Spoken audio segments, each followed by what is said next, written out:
નમસ્કાર, પ્રાઇમ ડેબ્યુમાં આપનું સ્વાગત છે। દિવાળી વેકેશન પૂર્ણ થતા રાજ્યભરના 54,000થી વધુ સ્કૂલોમાં આજે ફરી આનંદ અને કિલકિલાટ ગુંજ્યો છે। 21 દિવસના વેકેશન બાદ આજથી રાજ્યની માધ્યમિક અને ઉચ્ચતર માધ્યમિક સ્કૂલોમાં બીજા શૈક્ષણિક સત્રની શરૂઆત થઈ છે, જે 3 મે સુધી 144 દિવસ ચાલશે। રાજકોટ શહેરની આશરે 600 સ્કૂલોમાં 3 લાખ જેટલા વિદ્યાર્થીઓએ આજે ઉત્સાહપૂર્વક શાળા સંભાળી લીધી છે।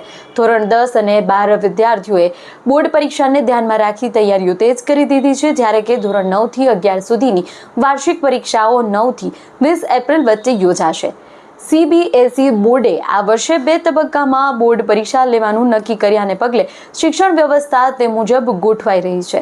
બીજા સત્રમાં અભ્યાસ સાથે સાથે શાળાઓમાં વિવિધ પ્રેક્ટિકલ આધારિત પ્રવૃત્તિઓ, વર્કશોપ અને પ્રોજેક્ટ આધારિત લર્નિંગને ખાસ પ્રોત્સાહિત કરવામાં આવશે। કોલેજોમાં પણ નવેમ્બરથી નવા સત્રની પરીક્ષાઓ અને લેક્ચર્સ શરૂ થશે।